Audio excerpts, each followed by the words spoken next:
Good evening, this is Mae Brussell. The title of this broadcast is World Watchers. It is program number 751, April 28, 1986. There was a gentleman who passed away last week who didn't get very much attention in the news, and I'll be doing a lot more on him in the weeks to come. His name is Robert Mullen. He's from Utah, and he ran a public relations firm in Washington, D.C., Mullen Associates. That was the office of James McCord, E. Howard Hunt, G. Gordon Liddy, Frank Sturgis, Bernard Barker, Eugenio Martinez, and the Watergate defendants who were doing their hanky-panky, which resulted in the resignation of the President of the United States. It also was the public relations firm that ran the Howard Hughes account when Hughes was no more visible to the public from 1966 on, and who was deceased, but they carried it as a corporation. And I've alleged for many years that the Hughes organization has been running this country as the company. It also had a lot of famous clients, this public relations firm. One was a Free Cuban Committee down in New Orleans, and the other was Riley Coffee Company. And that is the company that paid the paychecks for Lee Harvey Oswald when he worked for the Central Intelligence Agency in New Orleans. That's how important the Robert Mullen office was and is to American history, and he passed away with just 2 inches. Not even the Washington Post. I haven't seen it every issue of the Washington Post since last week, but most of the major newspapers that I did see this last week had what I call the 1-inch column. There's going to be a meeting of the Board of Supervisors tomorrow on advanced genetic sciences out in Salinas. They're going to extend the ban on bacteria. I'm going to continue most of the broadcast this hour on Libya and the implications of what is going on in the Middle East, but I will update you on the advanced genetic sciences and what is happening. The government had found them lying about already testing, putting out to the public live bacteria when they had not had permission to do so, and they were caught with other problems that have compounded their deviousness in Washington, D.C., and there is a ban on their using their live genetic bacteria, at least for the time being, and I have a lot to update for you on that, and I'll do that. I also just want to take note, but continue later, on the Duke and Duchess of Windsor. The Duchess was taken to England and buried just this week. The Duke and Duchess were two of the most important people to affect world history and the headlines of today. Again, what we see happening today had its roots in the 30s and 40s.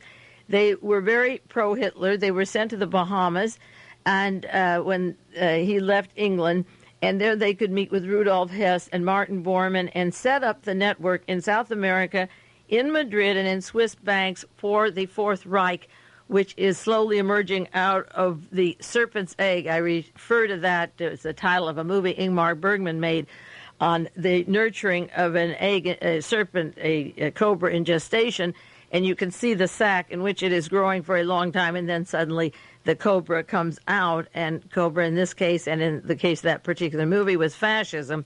Rudolf Hess will die, I imagine, very soon, following the Duchess of Windsor. The London Times had an article June 29, 1984, that this sole prisoner from World War II, Rudolf Hess, Hitler's former deputy, who worked with Martin Bormann, has long been in Spandau prison. He's been there. He's 92 years old now. And within 4 days of when he dies, the prison will be bulldozed. They will destroy the prison as soon as the 4 doctors examine the prisoner, confirm that he is dead. Not confirm that he is Rudolf Hess, but that the man in that particular cell is dead. Then he will be cremated immediately. His ashes will be scattered to leave no grave, and the prison will be torn down. The reason for tearing the prison is that there will not be a fingerprint or a trace to the original Rudolf Hess, who was a prisoner at the Nuremberg trials, and they will rip the building down, and there will not be a sign to prove it was him and not a body. And I believe that his trip and flight to Scotland on property that was very important politically was a means of him to escape Germany, and that after the war, this particular double who was in the Tavistock Clinic and brainwashed and told he was Hess, took his place in the cell. So the Duchess of Windsor is dead, and within maybe 2 or 3 weeks or a month, I'll bet you that Rudolf Hess expires. But as soon as he does, or just before, I'll update you. for you the details of these very, very interesting people. When I started studying history, I lost any patience, which I had very little of in the first place, for fiction. Nobody could make up the stories of Howard Hughes, Rudolph Hess, the Duke and Duchess of Windsor, or Martin Bormann, and I will put them into some kind of a recognizable patchwork piece that explains their significance in the past and portends what they were going to do to the future and how it did really happen. The San Francisco Chronicle had a story today regarding the summit meeting of the heads of 7 nations in Japan, and George Shultz yesterday on the television was saying secret action by United States on terrorism hinted. The news is so outrageous, I don't even know where to begin to share it with you, and I'm sure you're having the same problem. He said covert action is something we need to be using. Well, just last week, the newspaper had an article that the intelligence system, the American intelligence, the CIA, and the defense intelligence agencies spent $42 billion, not million, $42 billion a year for intelligence, information, and covert action, of which 24 of it is totally secret, and they don't have to tell where the money goes.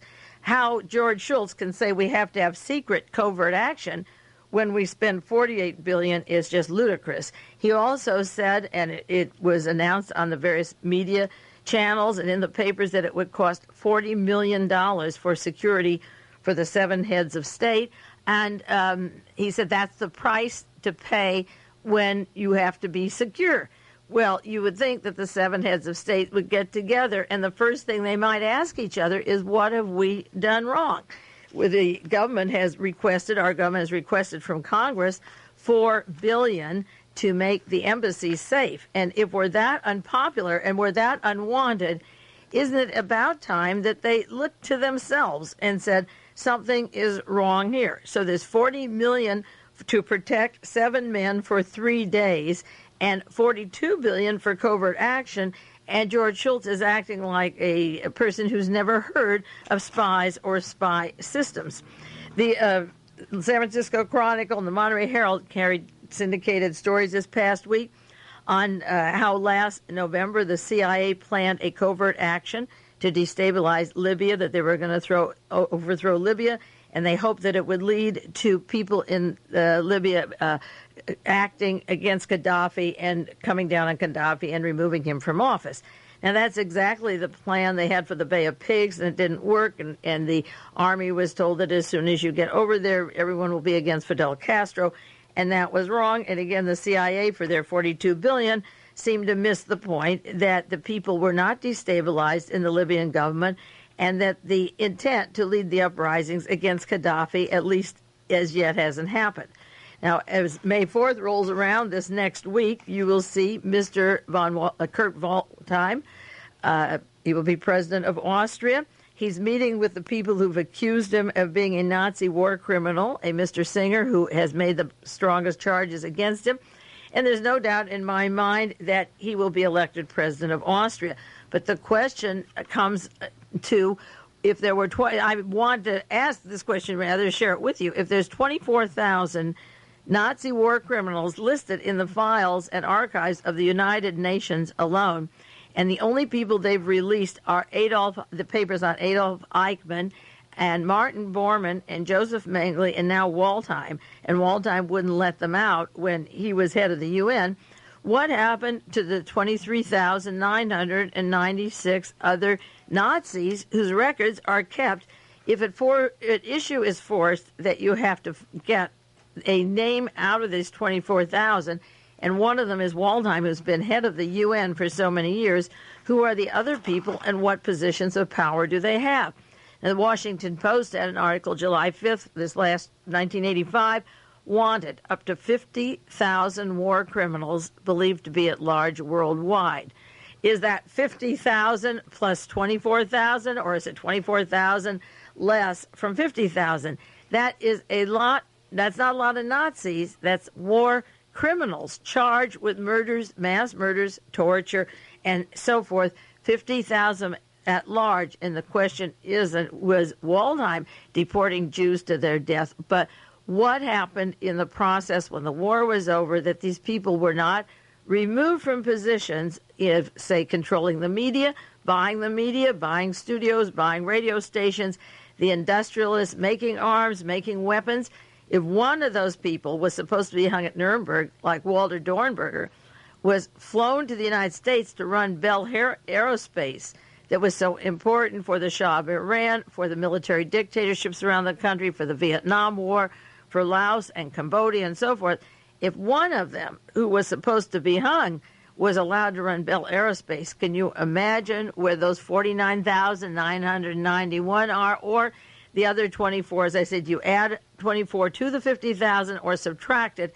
The whole point is that the Simon Wiesenthal Center, the Anti-Defamation League, the Gentile community, the Jewish community, the Mossad in Israel have had no interest in finding these people at all, and they rested their laurels. They said, we brought in Adolf Eichmann.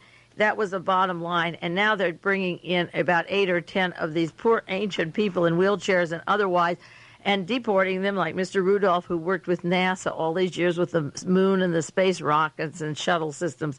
And the handful of people who've outlived their lives anyway, the elderly, the token Nazis, are being deported.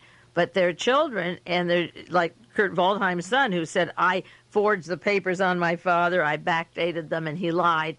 He is an official or a lawyer in this country. Otto von Bolschwing's son is a lawyer. They've gone on and raised children who are in leadership positions in the United States who are sympathetic to the past and to their parents. And if America has changed tremendously since World War II, this is part of the problem. Now, many of you might have seen the articles, the quotations from the London papers this morning about Gaddafi. He said this as of April 28th, Gaddafi declares the U.S. raids could lead to world war. And I said on World Watchers last week that this has to be the beginning of World War III. The first guns that went off were Grenada. That was identical to Hitler's Blitzkrieg. When Hitler went into Austria or Mussolini went into Ethiopia, the world did nothing. There was absolute silence. The people who shot Maurice Bishop haven't been tried. Bishop tried to work with the United States, just like Gaddafi's tried to work with the United States. And Gaddafi knows now what is happening, and this is World War III. He said the April 15th raids were an indirect attack on the Soviet Union, and they may try to put Libya into a communist bloc, such as Maurice Bishop was pushed. But this was not an attack on Libya. This was, in fact, an attack on the Soviet Union. And I'll cite a few of the articles that I just read there. I had about 40 last week, and in the last 3 weeks, that were running simultaneously next to the articles on Libya and Gaddafi being a terrorist. And among them, George Shultz attacking the Soviet Union as being behind all of the terrorism, so that the mindset is getting ready after you take Gaddafi and you take Libya and have a military coup in Egypt and get rid of Mubarak, then you go for the Big Bang, and the Big Bang is the Soviet Union. Today's articles in the newspaper were side by side of another one, teetotaling Soviet officials acting drunk with power. Not George Shultz drunk with power, not Caspar Weinberger, not Ronald Reagan, but the Soviets drunk with power. The Soviets are being put in a corner and are somewhat frantic and will go to the summit no matter what. But the way the paper reads is that they want power, and it's put psychologically right next to the articles about Libya. Now, Gaddafi said that President Reagan is an aged, cancer-ridden fanatic who wants the world to end on his death. He's suffering from old age and from cancer. He would finish the world at the end of his life. And why does he care if the world stays? That's what Gaddafi said. He said the raids on Libya were ordered because the United States is worried that the Soviet Union is trying to build a military force in the Mediterranean. And what America has always wanted and built up Gaddafi for was to then knock him down as a terrorist and have that whole base in the Mediterranean and then along Egypt, and to begin circle the Mediterranean for that World War III attack against the Soviet Union. And he's absolutely right that this is what the intent is. He said the attack on Libya was the start of the United States' attempt to upset the strategic balance that has existed since World War II. In the final analysis, it is all directed against the Soviet Union, and that is true. Alan Dulles, in our intense anti-communism, trained Reinhard Gehlen, Hitler's chief of intelligence, who gave Gaddafi his learning, along, as I mentioned last week, along with Sadat and Nasser, training them by Otto Skorzeny and top Nazis, believing that they were part of the in team, and then later they could cut them down, call them terrorists, and wipe them out and take the country and the resources that our corporations have built up there, which they're still pumping and using while Gaddafi is being singled out. As I say, he says that Ronald Reagan is cancerous and half dead, and he doesn't care about the world, and I think that Gaddafi's analysis is absolutely right. And the same day, this morning in the newspaper, Nicaraguan diplomat says U.S. plans attack. America is sending missiles to Angola, missiles to Afghanistan, will attack Central America and Gaddafi and begin to use the muscles of the multi-billions and billions of weapons that we have been putting together for the days to come. The Washington Post had a cartoon last week of a newscaster who looks exactly like Ted Koppel. It's almost a direct drawing that Herblock did. And above him, sitting behind the news desk, is a globe of the world, and then the news items: Washington, Nicaragua, Honduras, and Libya. And then the caption on the cartoon, the newscaster above it says, "So much for the international news. The facts will be along later." And that's exactly what is happening in the world. The facts come later after you read the small print in the newspapers around the world. The London Times had an article just this last week. It was April 20th, "The Mystery of 15 Secret Planes." And it said the American raid on Libya was much bigger and struck more targets than Mrs. Thatcher had agreed upon. Originally, she was told by the Pentagon that only 29 planes would attack, and now there were more than 44 that attacked, that the targets were to be limited to specific areas, that we went beyond the targets in those areas and lied about who we were going to hit and how we did it. And Great Britain is embarrassed and said they cannot support any more attacks. The method and area they hit and the way we did it, and lied to them after getting permission to target the area, is important, because that's an example of the kind of lies this cartoon is suggesting. Also, the lie of the Sandinistas invading Honduras came to be a full circle of disclosures in the past 10 days, that the Hondurans were forced to say this, that there was pressure on them to say it. And right after they said that they had been invaded by the Sandinistas, Ronald Reagan got the emergency money for the Contras from the Senate and $19 million, a payoff for Honduras for saying such facts. And now you read the newspapers, and it was all a lot to do about nothing, and the Nicaraguans are hardly inside of Honduras. The San Francisco Examiner had an article April the 3rd with big black letters across the top of the page: "Once glorious Mediterranean, now a snake pit of death and hate." If you wonder why for 15 years I've spoken on the air about the Nazi connections, Reinhard Gehlen, the CIA, with Alan Dulles and James Angleton and William Donovan, and the use of the Permindex operation with even the NASA Nazis, Werner von Braun and Walter Dornberger, and then going into the background of Henry Kissinger and Alexander Haig and Fritz Kramer. The reason I go into these people, and Charles Willoughby, Mr. Wiedenbach from the Krieg's Academy, Hitler's Academy, the reason I go into these names and people is that they are changing the world continuously and making it every day a worse place, a less safe place, a more armed place, a crazy place, a polluted place, more unemployment, more slavery, more pain, more sorrow, in order to achieve this psychosis that they have about this war against Russia, which is their biblical Armageddon. They are destroying all these places around the world. And the San Francisco Examiner cites the Mediterranean as an idyllic haven for movie stars or poets or princes or people who like the beaches. Now it is the playground of terrorists. It's one of the most dangerous places to travel. They cited that last June, 80 people were killed in planes, ships, and airports in the country. In addition, another 60 were killed. Palestinians and Tunisians were killed by the Mossad when an Israeli plane struck the area in vengeance for the blow-up of a yacht that had 3 Israeli Mossad spies on it, and that was merely 140 deaths. 80 people was in 60, 140 deaths, but that's just minute, the Lebanon bombings and the various death squads that are taking place in Egypt now, the killing of people there that I'll be going into more this week or next week. And they cited the TW Flight 847 on the way from Athens to Rome, the latest of the series of attacks in June. The area is totally unsafe, and the Mr. Leon Klinghoffer murder, October the 7th, is cited. The ships, the airplanes, the passageways, the countries throughout the entire Middle East, and this will spread, and it is all over Europe, in France, in Germany, Italy, and the terrorism to destabilize Europe was put together by Otto Skorzeny, Hitler's most dangerous man, and he was the one who rescued Mussolini and worked for Adolf Hitler, and he set up the team that did the Bologna bombing and other bombings in Italy, Germany, the Oktoberfest, and so forth, to spread fear that would bring fascism. The purpose of all of this terrorism is to bring a police state where people ask for order and get the police state. The L.A. Herald had an article April 21st. The Pentagon's bill for a 12-minute attack was $50 million. The 12-minute raid on Libya cost $50 million. So 12 minutes was $50 million. $4 billion to protect the embassies because of all the violence happening.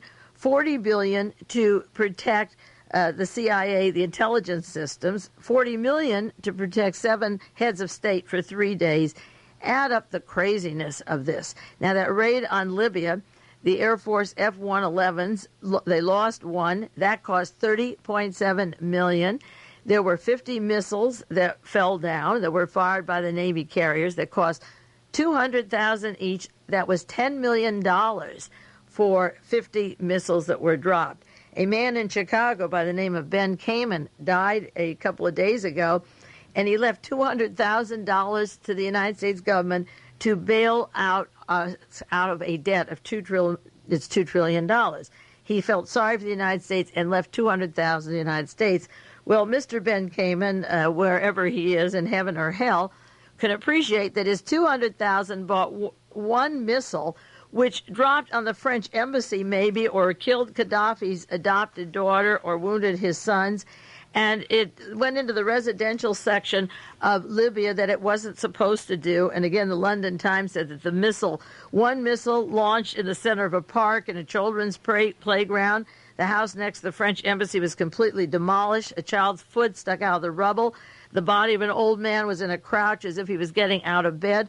11 women and 2 men, and 6 men, 3 women rather, and 2 children were killed by one of those missiles that cost $500,000.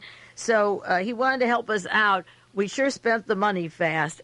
24 F-14 Tomcats that gave air cover to 2 aircraft carriers cost $2.7 million that night, and 27 Air Force tankers to refuel the F-111s cost $1 million. So that was, in all, a bill for 12 minutes, $50 million. Now, as soon as we attacked the cities in Libya, the ABC, CBS, NBC, and CNN interview people on the streets. Do you think it was right to bomb Gaddafi? Oh, yeah, he's very mean. He's a terrorist. We have to do something. And they asked the next person who hasn't read a paper since they were born, what do you think about bombing Gaddafi? Yeah, we got to be strong. He gives us a lot of trouble. Well, if you ask those people if they wanted a health center in their town or money into Medicare where they wouldn't be kicked out of the hospital after 3 days for major surgery, or if they would want even provisions for children care centers when parents work and unwed mothers or divorced parents, to put these children into places where they are supervised, $50 million. Then, if they knew the cost before they answered the question, and they knew how many died, and those people didn't do the damage, and they knew what it would cost now to protect people, which will run into the billions because of the $50 million spent in 12 minutes, maybe they would give a decent answer. But these polls aren't asked on a basis of information. They're asked on a basis of a gut level, which is ridiculous. Now, in the paper just this last week, there was an article, the CIA is accused of planning future terrorist plots. The United States and Israel and the Mossad are going to do terrorist actions in Europe that will be blamed on Gaddafi. The information came not from Liberty Lobby, not from Lyndon LaRouche, but friendly people, friendly states in European countries that are afraid of the escalation of terrorism. And they said within the very near future, the Mossad and the CIA will have people causing terrorism that they will blame on Gaddafi. And the purpose is that the European public opinion was not sympathetic to what Ronald Reagan did, and that if they can create barbaric acts, it would excuse American aggression, and then America would have their base in the Mediterranean, and we'd have our 52nd or 53rd state. Israel certainly is a state, and the Philippines seems to be a state, the way we select the presidents and approve of the shenanigans going on there. And Libya will be a state of the United States for all practical purposes. The Washington Times had an article about the controversy of spending $4.4 billion to upgrade the embassies. This was March 26th, and they said that it won't cause security, that the more that we are fighting in Libya and in Syria and Lebanon, we will be unsafe, and that you can't make the embassies safe. The construction program, the article said, already on the State Department drawing boards, is among several recommendations made in June by a panel appointed by George Shultz, headed by retired Admiral Bobby Ray Inman, a former CIA deputy. Inman was head of the National Security Council, and he set up a plan of $4 billion. He's now at the University of Texas with a combination of the 7 most powerful computers in the world to keep track of everyone in the world through those computers. And if we put in the money, he'll get contracts for his computer company out of the $4.4 billion, because he will be in the job of protecting us against terrorists. And these people make huge amount of money, and you can't separate their facts and patriotism from their tremendous profits. Now, when we attacked Libya, there were lots of reasons, and again, none of them were accurate because, as I cited last week, in 1981, the CIA had drawn up plans to kill Gaddafi. To take over Libya as a country had nothing at all to do with the Berlin bombing, and that easily could be set up by an agent provocateur using telephone lines and calling and saying we accomplished what we were going to do. As I said before, I don't think that you announce in these wires and telephone lines about your acts of terrorism that go directly to Libya and Gaddafi. The Los Angeles Times, the New York Times had an article, Why the United States Decided to Confront Libya.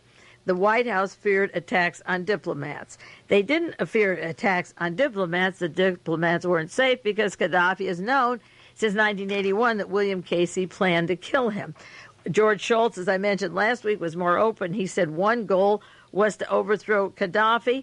That wasn't one of the goals. That was, well, I guess it was one goal. The other is to take care of the oil and the resources of Libya and put them in the hands of American corporations.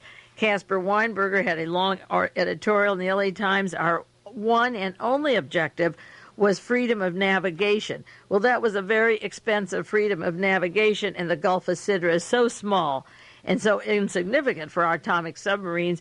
And here's the Secretary of Defense telling an outright lie when they had long planned early in July, August, and September to get rid of Muammar Gaddafi. They also said that they wanted the European allies to isolate Gaddafi, as we were doing, and that they pointed the way by their actions, that they should follow us now and dump Gaddafi, that this was to encourage them. Then George Shultz was described in the LA Times as the number one hawk, and there was an article about him, the Libya raid, a triumph for Shultz policy, the administration's leading hawk. Now, 4 months ago, the Heritage Foundation wanted the State Department to get rid of George Shultz. They thought he was a wimp and liberal, and there were many attacks on George Shultz. You can remember that. It wasn't long ago. And the Heritage Foundation, the group behind Ronald Reagan's policies and administration, with Mr. Coor from Coor Beer and the Mellon family, Richard Mellon, Scaife, and so forth, write the programs for Ronald Reagan, and they wanted members of the Heritage Foundation working with the State Department and the State Department consulting the Heritage Foundation. Now, it's true that Ronald Reagan is elected as President of the United States, but the policies that we have and that he does come from people like the Heritage Foundation. So all they had to do is call George Shultz a softy and say we want his job. He's being soft on the powers that be. And all of a sudden, within 4 months, he is able to bomb Libya and start the war against Gaddafi for specific corporations. And all of a sudden, he's the leading hawk. He could have left the State Department, as Cyrus Vance did under the Carter administration, but he's staying there, and he is their boy 100%.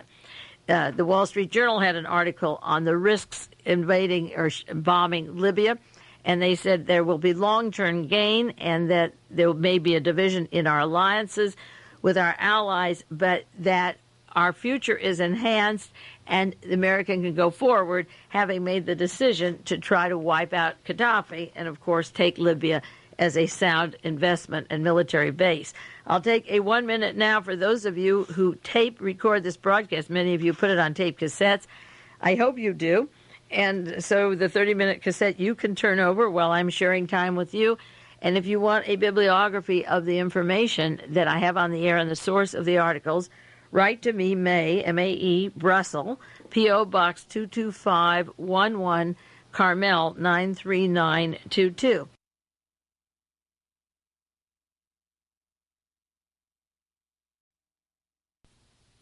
People's World had an interesting editorial, it was April 19th, The Slide to War. And they also believe that this is going to be or is war now. And part of the editorial reads this way. It says, this nation is at war.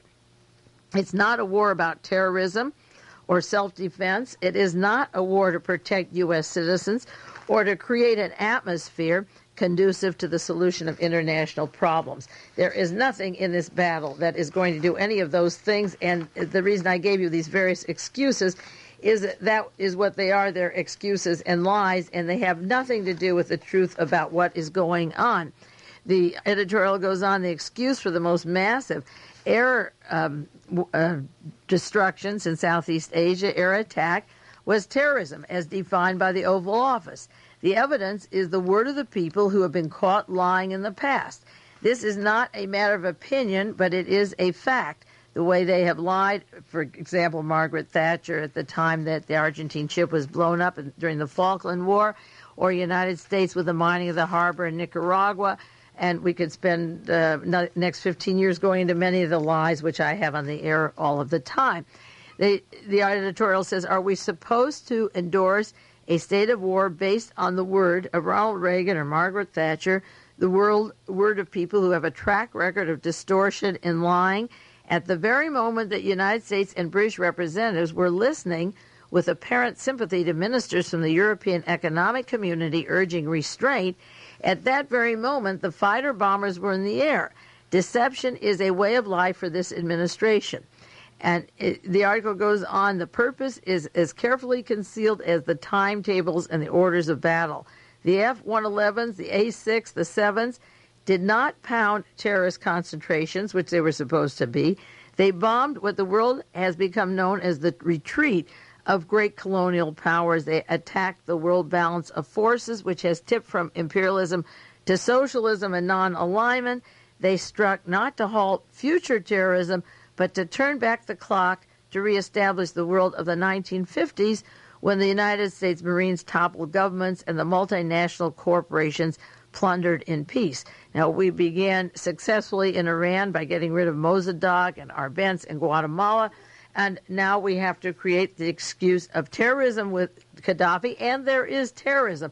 But the terrorism was put together by Frank Turple and Edwin Wilson and the Defense Intelligence Agency and the CIA to make him have a bloated sense of importance and then to be able to topple him after we told him that this kind of behavior would be okay. And Edwin Wilson is a very important person in American history through the whole period, and I'll do more on him in a minute, but the terrorism was not the cause of all this activity that's going to be taking place. The purpose of agent provocateurs and what is known as terrorism, as with Licio Gelli or Stefano Della Calle or the P2 bombings in Europe and South America, was to destabilize countries for fascism, not to make the world free for terrorism. The editorial in People's World said this was no spurt of anger against Gaddafi, no spasm of childish ill temper or frustration.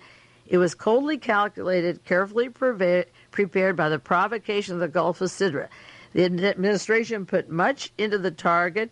They were used by the media, who assisted them all along the way, and the White House, who are promoting this kind of activity, and they will create and did a devil figure like Gaddafi rather than to deal with anger and rage. This article says a British occupation in Ireland or Israeli occupation of Jordan or what's going on in Syria and Egypt and the fomenting problems there.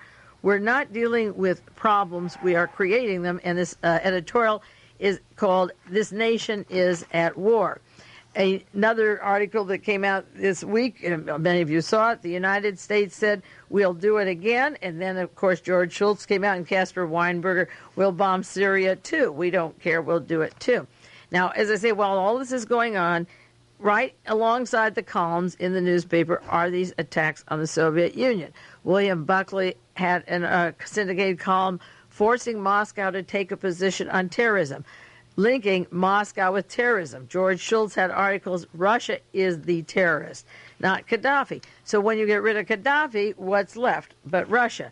The Wall Street Journal had an article, Reagan ready to risk his ties with the Soviet. Reagan has no ties with the Soviet Union. He's not risking anything. He's sending missiles to Afghanistan, which is on the border of the Soviet Union, and in Angola to cause a lot of problems.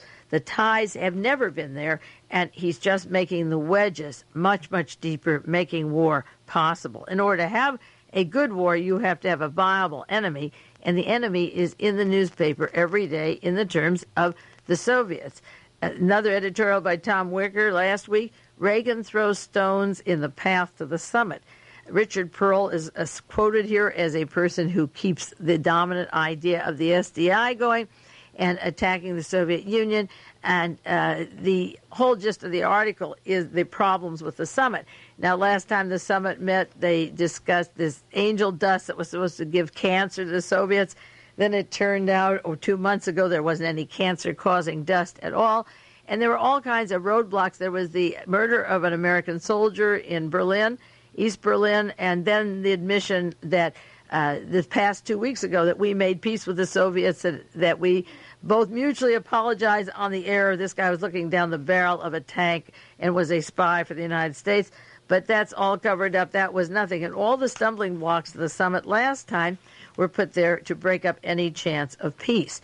Now, Shultz was attacking the Soviet Union's asking for a test ban treaty. In large headlines across most of the papers, Shultz attacked Soviet proposals as useless media diplomacy. Now, nobody has used the media diplomacy like Caspar Weinberger and George Shultz. Day after day, there is a barrage, an attack. There wasn't an American newspaper from 1933 till when the war broke out in 1941 that attacked Hitler or Mussolini the way that we attacked the Soviet Union. And everything they say and everything they do is under a microscope and blown up, and so that you have to subconsciously see these articles, even if you're not thinking about it. Everything they say is attacked, everything they do is attacked, and at the same time they're side by side with the Libyan story. The Washington Post had a story, Soviet missiles are capable. What the United States learned from the Libyan attack. Now, what we did is test the SA-5 reaction. It had nothing to do with the Gulf of Sidra. Fleet Commander Vice Admiral Frank B. Kelso said that they were testing the reaction of the Soviet-made weapons in Libya to see how they would perform as against in Syria, where the SA-5s performed poorly against Israelis' aircraft in 1982. This was an exercise in testing timing, just as the Korean airline went down, and we were testing the response of the Soviet Union when American Airlines went into their territory, and going too far in, they knew, the pilots, that it would be certain death, that they could be shot down. That's the time that Larry McDonald was dumped, and we were testing their response at that time, and we were testing it this time. So the going through there and leaving the ocean free, as Caspar Weinberger says, we wanted nothing but to leave the seaway open, is just a crock of lies. We wanted to test the response of the Libyan military, of the Soviet missiles that were sold to Libya to defend them, and that was one of the ways to do it. The Washington Post had another big article, envoys speculate on likelihood of Soviet losses. And this is 2 months ago when the United States fleet was maneuvering off of Libya's coast. And how much would the military lose, the Soviet military, or the anti-aircraft batteries and so forth. And they were testing how quickly they worked, how much they lost, and all of this is in preparation for war against the Soviet Union. Just as Gaddafi said today, it has nothing to do with Libya, it has to do with the Soviet Union. April the 4th, the San Francisco Examiner has a story, U.S. has fear of Soviet armies without nuclear deterrent. We are afraid of the Soviet army. So I have approximately 40 to 50 articles in the past 3 weeks that were alongside of the Libyan articles, but I'm just citing the use of Soviet next to Libya because Gaddafi said today that attacking Libya had little to do with Libya and had to do more with World War III, and I happen to agree with him and mentioned it last week. This is a week later, following World Watches of last week, that he's saying this, and I had that on the printed sheet that accompanies this broadcast last week. So if you are not tired of these war pieces, read every day 2 or 3 papers and look yourself at how these articles are side by side. Los Angeles Times, March 26th. Weinberger details Soviet weapon deployment. And this is how are they sending their weapons out, where they're sending them, why we need the MX missile, how many they have. But again, it's next to the Libyan articles. And just citing one more, the Washington Post had a large article by Fred Hiatt, April the 2nd. Does the Pentagon know best about the Soviet threat? You read Soviets behind terrorism, Soviet threats, Soviet response to the missile attacks, Soviet weapons. Does the Pentagon know about their threat? You have Soviet lies, Soviet media, that is blabbing about nuclear reduction and so forth. And that is the way the papers read. And to continue this point, I'll start saving more articles. On the attack on the Soviet, we haven't declared war on the Soviet. We declared it against Gaddafi, but the real war is against the Soviet Union. And I keep citing that because I don't think very many Americans are prepared to face the future. Very few of them are. The Washington Post had a story April 9th, United States and Libya near a state of undeclared war. If William Casey and the CIA had documents to plan to kill Muammar Gaddafi in 1981, and it was put off until after Reagan's reelection, I would say that is a state of war. If in August and September of this year, you were planning the attack and overthrow of Gaddafi, and he knew it, and the intelligence agencies in other countries knew it, that is a state of war. What do you need to declare war when you have openly stated, I'm going to isolate you, I'm going to kill you, I'm going to cut you off financially? What more? Who has to declare war? These are just figures of speech that are long outdated. Now, the Washington Post had a story by Bob Woodward, famous for the Watergate stories. This was April the 27th, and it reads, one option involved in the extensive bombing.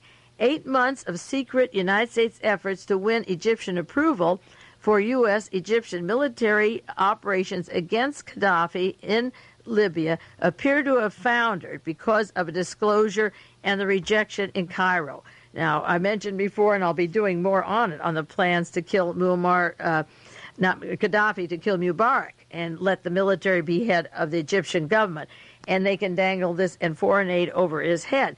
But we sent envoys to Egypt, Mr. Poindexter, Vice Admiral John Poindexter, who's now National Security Advisor for the president, went to Cairo to start plans last summer to overthrow Gaddafi and to move into Libya. The Egyptians would help us. And they pulled back on this. Mubarak wouldn't do it. And Mr. Poindexter was then the deputy security of the National Security Agency, and then he became the head of the National Security. And Robert McFarland took an office at the Georgetown Center of Strategic Studies. I'll do more about that in a moment. But the plans for the murder, the plans for Egypt to go with us and work with us with the military air operations were to be coordinated with Egypt. They would attack across the Libyan border, the Egyptian border, 600 miles. But this fell through, and it didn't happen, and we were so sure that Egypt would go along with us on that project. Now, Gaddafi called Saudi's King Fayed March 25th, the day after the firing at the Gulf of Sidra, and said he wanted to talk to the United States, just as Maurice Bishop had wanted to do. And the Los Angeles Times and other papers carried an article, U.S. rejects Gaddafi, hence has nothing to say to Libya. Now, this is an administration whose mind is made up.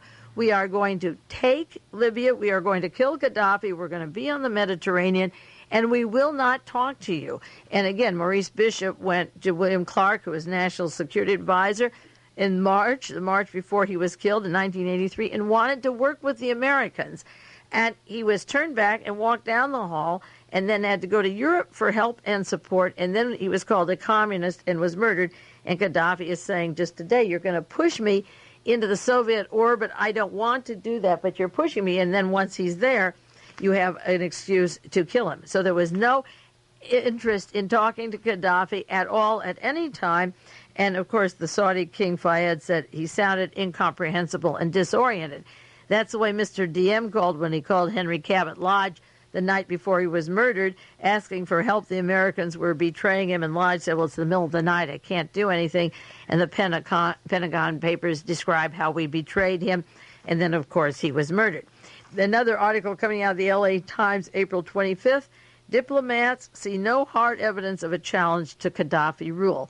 The excuse of going in there, as I said, of the officials was to get the people who dislike Gaddafi to overthrow him. And with our $42 billion intelligence budget, after we bomb the place and go into the Gulf of Sidra, we find out that the people are not against Gaddafi, not yet, and there is no evidence to support the idea that they were going to rise up in Libya and go against him. Now, the other problem in that area, of course, it's a gain for the United States. It's a problem for Gaddafi, our American corporations. He couldn't live without them, but with them, business will be as usual, and as soon as he's dead, the business will be in the hands of Americans. I used the example last week on the air of Corazon Aquino entertaining Caspar Weinberger, April the 8th and 9th, and then the San Francisco Chronicle, April the 10th, said Bechtel sees big potential in the Philippines. The president of Bechtel Corporation, George Shultz, is Secretary of State. A board of directors of Bechtel, Caspar Weinberger, is Secretary of Defense. They make the policies and ease out Mr. Marcos, Ferdinand Marcos, and then meet with Mrs. Aquino, and Bechtel Corporation can begin a multi-billion-dollar business in the Philippines, which is what our State Department and the corporations are about, and it's obscene. And to continue along those lines that I mentioned last week, Mr. William Wilson, our ambassador to the Vatican, a longtime member of Reagan's kitchen cabinet, has oil, Pennzoil, in Libya, and he visited Muammar Gaddafi in January of this year, and his oil keeps pumping, and he is a liaison between Washington and the Vatican, a Knight of Malta, defending the military order of Malta. Vernon Walters, another Knight of Malta, went to Great Britain and coaxed them or told them we were going to use that country to begin taking over Libya. And William Casey, a Knight of Malta from the Vatican, makes a policy that Gaddafi has to be killed. Now, just last week's newspaper, Los Angeles Times, had a story, U.S. firms given temporary okay to continue in Libya. The article says about a dozen American firms are permitted to continue their business in Libya under temporary licenses granted by the United States Treasury Department, not the State Department or the Defense Department, the Treasury Department. One of them is the well-known Occidental Petroleum of Arm & Hammer. The other is W.R. Grace & Company. Grace, of course, dealt in Nazi Germany before, during, and after the war, and is close and corporate partners with I.G. Farben and the Fleet Organization. W.R. Grace deals with Libya, the oil company. Conoco Oil, Conoco DuPont, another team of trading with the enemy, the DuPonts, and DuPont is close to the Hughes Medical Institute and to General Motors, and part of the Permindex operation with Edgar Bronfman from Canada, closely linked to DuPont. Marathon is another oil company. That's the Charter Oil that I talked about last week with Gerald Ford. United States Steel and Amerada Hess are some of the corporations allowed, and also Brown and Root worked in Libya, and I mentioned them in their connection to Lady Bird Johnson, to Houston, Texas, to the CIA, and to the Vietnam War in Southeast Asia. Another company that is active over there is the great Nelson Bunker Hunt. The San Francisco Examiner had a story, U.S. firms strike it rich in Libya, while the United States F-111s go down. The oil and Gaddafi's oil money buys more missiles. And the gentleman writing this article is a man named Mr. Schuller, Henry M. Schuller, from the Georgetown Center for Strategic Studies. He lived in Libya and worked for the Libyan government and W.R. Grace until 1970. He ran Nelson Bunker Hunt's operation in Libya until in North American areas he was working until 1975. Now, I mentioned last week that Clint Murchison was approaching Billy Carter to build missiles for Muammar Gaddafi. You have Nelson Bunker Hunt, Brown and Root, the Murchison outfit, W.R. Grace, and George de Mohrenschildt, Lee Harvey Oswald's contact for money from the CIA and FBI came from de Mohrenschildt, who was associated with W.R. Grace. And the whole Permindex operation that does affect political assassinations to make coups in countries safe for corporate takeovers are ready now to close in on Gaddafi. If you never had any pity for the poor dog before, just visualize the assassination teams going back to John Kennedy, Robert Kennedy, and Martin Luther King, or going back to Mossadegh in Iran, and he's got his ass against the wall, and he's ready to be taken away for companies like W.R. Grace, Occidental Petroleum, Ameralda Hess, Marathon Oil, and so forth, Brown and Root, who are given permission by the Treasury Department to keep pumping away. The Washington Post had an article March 27th on Henry Schuller, the gentleman who worked in Libya with Grace and Company and with Lamar Hunt. The article says that he's close to Robert McFarlane, that's the protege of Henry Kissinger, and Fritz Kramer, the president's former national security advisor, who moved down the hall from him as a counselor, and both worked for the Georgetown Center for Strategic Studies, for International Studies, and they are very close. And Schuller is the expert on oil and on activities in that particular area where he worked for American corporations, and he makes it very clear through a very innocent article what the tentacles are of American business, and they're still pumping. The San Jose Mercury had a story April the 8th, firm tied to Libya gets a Marines contract. On December the 6th, the Fiat Alla subsidiary of Fiat in Italy, the Italian car manufacturer, bid $7.9 million for a contract to build C5 combat bulldozers. They're designed earth movers to modify travel under the water as it crawls up to the beaches for the Marines. They won the contract. Gaddafi owns 15% of Fiat since 1977, and Libya controls 2 of the 15 seats on the board. Now, Mr. Agnelli is the head of Fiat Corporation. Kissinger Associates and Mr. Agnelli are very, very close. He's a client and co-partner with Henry Kissinger of Kissinger Associates. Not to confuse you too much, but Henry Kissinger was head of Task Force 157 that set up Edwin Wilson to turn Gaddafi into a terrorist, whereby the excuse for taking the land and the oil and the Mediterranean base is all full-blown. It's identical on a smaller scale to a black man who worked for the LAPD under criminal conspiracy section, Donald DeFreeze, who was in Soledad prison for various bank robberies and crimes, who was told he was a great black leader like Martin Luther King, that he would become a hero to the blacks, and he set up with people from Indiana narcotic squads, Emily and William Harris and the Atwoods, to kidnap the heiress Patty Hearst. Patty and the Atwoods and the Harrises lived, and DeFreeze and 5 others were burned, as I say, charcoal barbecued on the evening television, the SLA in Los Angeles. They built DeFreeze up to be a great, in quotes, leader who was the terrorism idea of Edwin Meese and Ronald Reagan and their administration, and the CIA and the government operations behind that.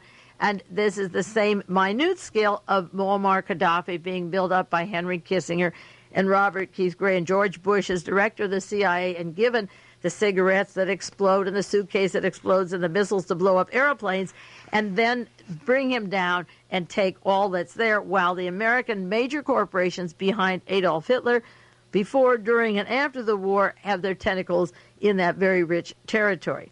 Now, the Washington Post has a chronology this past week on Reagan's case against Gaddafi. There were about 4 chronologies in various newspapers, but this has to be the most interesting.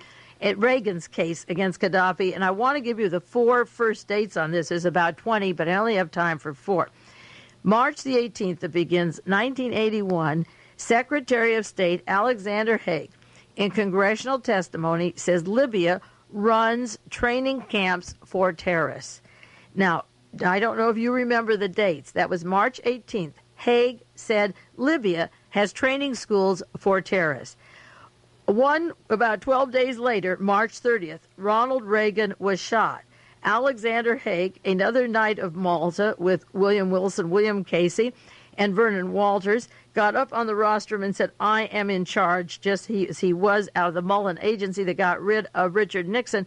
He became Secretary of State, or Chief of the White House, rather. Haig was the head of the White House when the Watergate came down, thanks to the people in the intelligence community and the Mullen office. But March the 18th, he was in charge. He was telling Congress about Libya.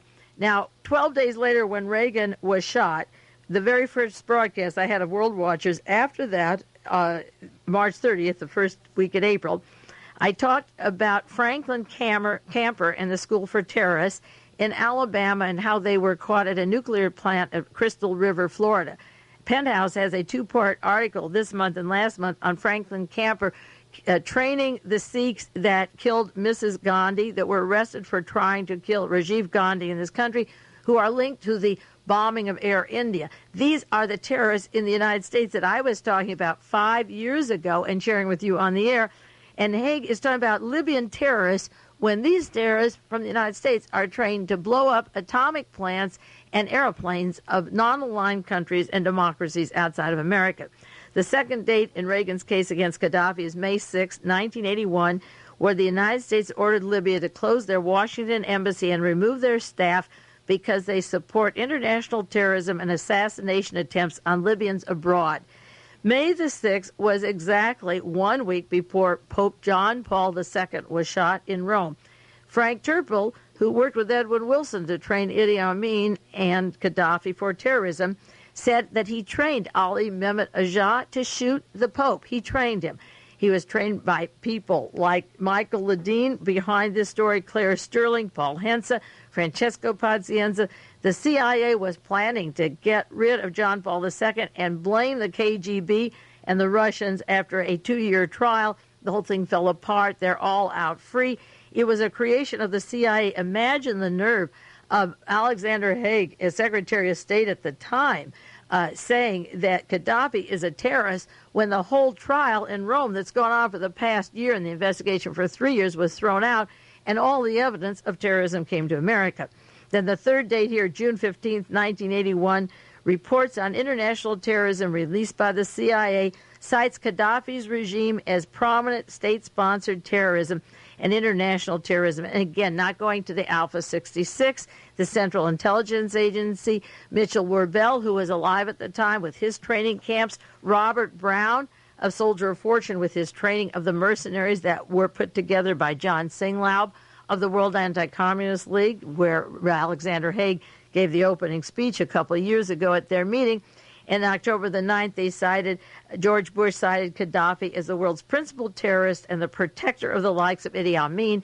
And here is Frank Turpel from the United States and the CIA with people from the Special Forces and the Green Berets doing the terrorism over there, training him. And while we are giving him the arms and weapons, we're giving speeches. And here we have the assassination attempt on the President of the United States, the assassination attempt on the Pope, all linked to the Central Intelligence Agency, the Hinckley family, to the George Bush family, and to Alexander Haig. And we're calling Gaddafi a terrorist. And simultaneously, with the list of what the president has against Gaddafi, the people that almost killed him are ignored. He isn't given that information. He reads what he is told, and the terrorism is us. Well, our time is up now. I'm going to end this broadcast. I just want to say in closing that I was in Los Angeles this week and drove up yesterday just to do the broadcast live for you whenever I can. I will do it live. And I'm going back to L.A. tomorrow, and I'll be back in a few days. But I really respect you, the audience, and your support of this station. And if I can do this for you and with you, you deserve the energy and attention that if I have to put it on a cassette, which I do for other stations, I will. But I'll try to be here at live broadcast as much as I can and share it with you. And now I seldom go over 1 minute. It's 30 seconds over. So I'll turn this over to Guy Moldavan, and we will hear a little bit of music as he gets ready for his guest for the evening.